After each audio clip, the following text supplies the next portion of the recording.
नमस्कार। दिन भर की बड़ी खबर में आपका स्वागत है। मैं अब्दुल रहमान। आज हम बात करेंगे उस बुलेटिन की जिसमें राहुल गांधी को सुप्रीम कोर्ट से बड़ी जीत मिली। हम बात करेंगे एसआईआर जिले को लेकर जारी विरोध की। देखेंगे कि क्या मोदी सरकार संसद में बिना चर्चा के बिल पास करेगी। जानेंगे कि केंद्र सरकार ने ममता बनर्जी को क्यों निशाना बनाया। देखेंगे कि जम्मू कश्मीर चुनाव में भाजपा किस तरह फंस गई। और बुलेटिन के अंत में देखेंगे कि मशहूर कार्टूनिस्ट इरफान के साथ क्या हुआ। Isiasa masabi saboni के diki यपमा आचिदी जीदी शिथिल। आज की सुर्खियां। ओवल टेस्ट में भारत की बड़ी जीत। भारत ने इंग्लैंड को 6 रन से हराया। सीरीज 2-2 से बराबर। दिल्ली में कांग्रेस सांसद सुधा रामकृष्णन से लूट। स्नैचर्स ने महिला सांसद की चेन छीनी। बिहार में शिक्षक भर्ती प्रक्रिया में डोमिसाइल लागू। अब बिहार के लोगों को नौकरी में प्राथमिकता। शेयर बाजार हरे निशान पर बंद। सेंसेक्स 418 अंकों की बढ़त के साथ इत्यादि तजियो 18 पर बंद। निफ्टी 157 अंकों की बढ़त के साथ 24,722 पर बंद। दिन की बड़ी खबर। कांग्रेस सांसद राहुल गांधी को सुप्रीम कोर्ट से बड़ी राहत। भारत जोड़ो यात्रा के दौरान दिए गए एक बयान पर उनके खिलाफ जो मामला चल रहा था उस पर सुप्रीम कोर्ट ने अंतरिम रोक लगा दी। सुप्रीम कोर्ट में जस्टिस दीपांकर दत्ता और जस्टिस ए.जी. मसीह की बेंच ने पूछा, आपको कैसे पता कि चीन ने 2000 वर्ग किलोमीटर पर कब्जा कर लिया?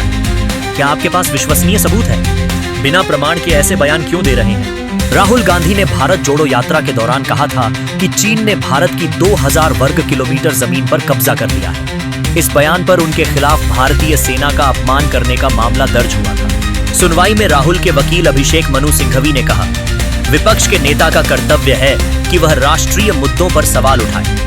अगर वह प्रेस में छपी बात भी नहीं कह पाएगा तो जिम्मेदारी कैसे निभाएगा? कांग्रेस ने भी राहुल पर उठे सवालों पर जवाब दिया। कांग्रेस नेता जयराम रमेश ने कहा, 15 जून 2020 को गलवान घाटी में 20 बहादुर सैनिकों के शहीद होने के बाद हर देशभक्त भारतीय के मन में सवाल उठना स्वाभाविक है। फिर भी मोदी सरकार जवाब देने के बजाय इनकार, ध्यान भटकाना, झूठ और सफाई देने की नीति अपनाती रही। यानी कांग्रेस ने साफ कर दिया कि राहुल गांधी ने जो मुद्दे उठाए हैं मोदी सरकार उन्हें लेकर घिरती रहेगी। एसआईआर पर हंगामा। एसआईआर को लेकर विवाद थमने का नाम नहीं ले रहा और अब यह भाजपा के लिए भी मुसीबत बन गया। अब न सिर्फ विपक्षी और एनडीए के समर्थक बल्कि भाजपा के अपने लोग भी एसआईआर प्रक्रिया पर सवाल उठा रहे हैं। भाजपा के फायर ब्रांड नेता और असम के मुख्यमंत्री हिमंत बिस्वा शर्मा ने भी इस फैसले पर नाराजगी जताई। उन्होंने कहा, हमने यहाँ एनआरसी करवाई है, अब एसआईआर से क्या होगा? दूसरे राज्य में जो हो रहा है उससे असम की समस्या का समाधान नहीं होगा। शर्मा ने कहा कि अगर सूची सुधारी भी जाती है तो एनआरसी की अंतिम सूची को ही मानना चाहिए। यानी वोटर लिस्ट सुधारने से असम की समस्या हल नहीं होगी। शर्मा का यह बयान भाजपा के लिए चिंता बढ़ाने वाला है क्योंकि जेडीयू और टीडीपी पहले ही इस प्रक्रिया पर सवाल उठा रहे हैं और अब भाजपा के अंदर से भी आवाजें उठने लगी हैं। लालू यादव की बेटी रोहिणी आचार्य ने भी वोटर लिस्ट में गड़बड़ी का आरोप लगाया। उन्होंने कहा, एक ही घर में अलग अलग जाति और धर्म के लोग सूची में दिखाए गए हैं। भाजपा और एसआईआर का गठजोड़ सिर्फ फायदा लेने के लिए किया जा रहा है। उन्होंने तंज कसते हुए कहा, ये दोनों चोर एक साथ अच्छा काम कर रहे हैं। यह साफ हो गया कि भाजपा और एसआईआर की मिलीभगत बेनकाब हो रही है। सड़क से संसद तक विपक्ष लगातार मोदी सरकार को घेर रहा है और सरकार के पास विपक्ष के सवालों का कोई ठोस जवाब नहीं है। अब सरकार की योजना ने विपक्ष की चिंता और बढ़ा दी है। मोदी सरकार और विपक्ष में फिर टकराव। अगर विपक्ष किसी मुद्दे पर चर्चा की मांग करता है तो उसे स्वीकार नहीं किया जाएगा, चाहे एसआईआर चले या न चले। सरकार जिन बिलों को पास करना चाहती है वह उन्हें एसआईआर में बिना चर्चा और विपक्ष की सहमति के पास करेगी। यानी सरकार एक बार फिर विपक्ष से टकराव के रास्ते पर है। पिछली बार भी बिल एसआईआर में पेश हुए और बिना चर्चा के पास कर दिए गए थे और इस बार भी मोदी सरकार उसी योजना पर आगे बढ़ती दिख रही है। 5 अगस्त को यह काम एसआईआर के संचालन के साथ दिखाई देगा। सरकार अपने बहुमत के बल पर बिल पास करेगी और बिल वैसे ही पास होंगे जैसे वे पेश किए जाएं। इस योजना को लेकर भारतीय संविधान में हलचल मच गई है। दूसरी तरफ विपक्षी दलों ने एक बार फिर सरकार से एसआईआर पर चर्चा की मांग की। इसे भी एसआईआर में पेश किया गया, लेकिन मोदी सरकार ने साफ कर दिया कि एसआईआर बिना चर्चा के पास हो। सरकार विपक्ष की मांग मानने को तैयार नहीं, जिसके चलते दोनों पक्षों में टकराव बढ़ गया है। दिल्ली पुलिस के पत्र पर बवाल। इसी बीच एक पत्र को लेकर दिल्ली पुलिस पर विवाद खड़ा हो गया। इस पत्र में बंगाली भाषा को बांग्लादेशियों की भाषा बताया गया, जिस पर पश्चिम बंगाल की सीएम और टीएमसी प्रमुख ममता बनर्जी ने केंद्र की एनडीए सरकार को निशाने पर लिया। ममता बनर्जी ने इसे बंगाली भाषा और संस्कृति का अपमान बताया। उन्होंने आरोप लगाया कि मोदी सरकार जानबूझकर बंगाली भाषा की पहचान को कमजोर कर रही है। ममता ने दिल्ली पुलिस का यह पत्र सोशल मीडिया पर शेयर किया और कहा, यह वही भाषा है जिसमें राष्ट्रगान और राष्ट्रगीत रचे गए, जिसे भारत का संविधान मान्यता देता है, जिसे करोड़ों लोग बोलते और लिखते हैं। इसे बांग्लादेशी कहना निंदनीय, अपमानजनक और असंवैधानिक है।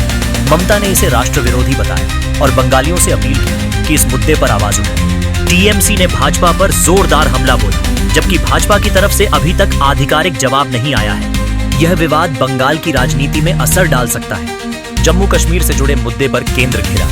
5 अगस्त 2025 को अनुच्छेद 370 और 30A के कुछ प्रावधान हटाए जाने के 6 साल पूरे हो जाएंगे। इसी मौके पर पूर्व मुख्यमंत्री फारूक अब्दुल्ला ने केंद्र सरकार से फिर से पूर्ण राज्य का दर्जा बहाल करने की मांग दोहराई। उन्होंने केंद्र की नीतियों पर सवाल उठाए और कहा कि भाजपा ने जम्मू कश्मीर में सुधार के नाम पर क्या किया है, यह आज भी लोगों के सामने स्पष्ट नहीं है।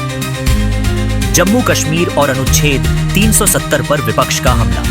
कुलगाम में प्रेस कॉन्फ्रेंस के दौरान फारूक अब्दुल्ला ने कहा कि केंद्र सरकार ने दावा किया था कि आतंकवाद की जड़ अनुच्छेद 370 है, लेकिन आतंकवाद आज भी खत्म नहीं हुआ। उन्होंने कहा कि केंद्र सरकार के दावे खोखले साबित हुए हैं। पीडीपी प्रमुख महबूबा मुफ्ती ने भी कहा कि 5 अगस्त 2019 के फैसले के बाद से जम्मू कश्मीर की स्थिति सुधरी नहीं, बल्कि और बिगड़ी है। 5 अगस्त के मौके पर दोनों नेताओं ने केंद्र की नीतियों पर सवाल उठाए। अब देखना होगा कि क्या मोदी सरकार इन मांगों पर कोई कदम उठाती है या फिर जम्मू कश्मीर की स्थिति पर कोई ठोस पहल करती है। झारखंड के शिबू सोरेन का निधन। झारखंड मुक्ति मोर्चा के संस्थापक और संरक्षक शिबू सोरेन का निधन हो गया। उनके अंतिम संस्कार में कांग्रेस अध्यक्ष मल्लिकार्जुन खड़गे और राहुल गांधी मौजूद रहेंगे। इससे पहले प्रधानमंत्री नरेंद्र मोदी ने गंगाराम अस्पताल जाकर शिबू सोरेन को श्रद्धांजलि दी। कांग्रेस अध्यक्ष खड़गे, मीसा भारती, मनोज झा और कई आरजेडी नेता भी परिवार से मिले।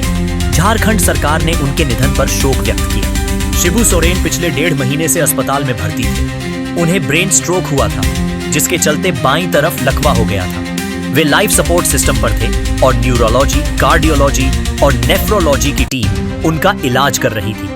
वे लंबे समय से किडनी की बीमारी से जूझ रहे थे और पिछले 1 साल से डायलिसिस पर थे। इसके अलावा डायबिटीज और बाईपास सर्जरी का इतिहास भी था। शिबू सोरेन का झारखंड के गठन में अहम योगदान माना जाता है। वे पहली बार 2 मार्च 2005 को झारखंड के मुख्यमंत्री बने, लेकिन 10 दिन में इस्तीफा देना पड़ा। इसके बाद 27 अगस्त 2008 को वे दूसरी बार मुख्यमंत्री बने। इसके अलावा वे यूपीए सरकार में कोयला मंत्री भी रहे। हाल के वर्षों में भले ही उनकी सक्रियता कम रही, लेकिन झारखंड की राजनीति में उनकी भूमिका हमेशा अहम मानी जाएगी। रूस यूक्रेन युद्ध पर बढ़ता खतरा। तीसरे विश्व युद्ध की आशंका। रूस यूक्रेन युद्ध को खत्म करने का दावा करने वाले अमेरिकी राष्ट्रपति डोनाल्ड ट्रंप अब सीधे इस युद्ध में उतरते दिख रहे हैं। ट्रंप ने घोषणा की है कि अमेरिका परमाणु युद्ध के लिए भी तैयार है। वहीं रूस को चीन का समर्थन मिल गया है और दोनों देशों ने संयुक्त सैन्य अभ्यास भी शुरू कर दिया है। ऐसे में सवाल उठ रहा है कि क्या रूस यूक्रेन युद्ध का दायरा बढ़कर तीसरे विश्व युद्ध तक पहुंच सकता है। अमेरिका ने 2 परमाणु पनडुब्बियों की तैनाती कर दी है, जबकि रूस ने भी बड़ा कदम उठाते हुए चीन के साथ नौसैनिक अभ्यास शुरू कर दिया है। इस युद्धाभ्यास में एंटी सबमरीन ड्रिल से लेकर संयुक्त तोपखाना अभ्यास तक शामिल है। रूस ने इसमें बड़े anti submarine worship, 2 destroyer, 1 diesel electric पनडुब्बी और सबमरीन रेस्क्यू एक्सरसाइज भी शामिल की है। चीन और रूस का यह गठजोड़ अमेरिका को यह संदेश देने की कोशिश कर रहा है कि एशिया प्रशांत क्षेत्र में अब केवल एक ही महाशक्ति नहीं है। रूस और चीन का इस तरह अमेरिका के खिलाफ खुलकर साथ आना इस क्षेत्र में बढ़ते तनाव को साफ दिखाता है। इस घटनाक्रम के बाद आशंका और गहरी हो गई है कि रूस यूक्रेन युद्ध कहीं तीसरे विश्व युद्ध में न बदल जाए। 3 साल से चल रहे इस युद्ध में अब अमेरिका और चीन के आमने सामने आने का खतरा पूरी दुनिया के लिए चिंता का विषय बन गया है।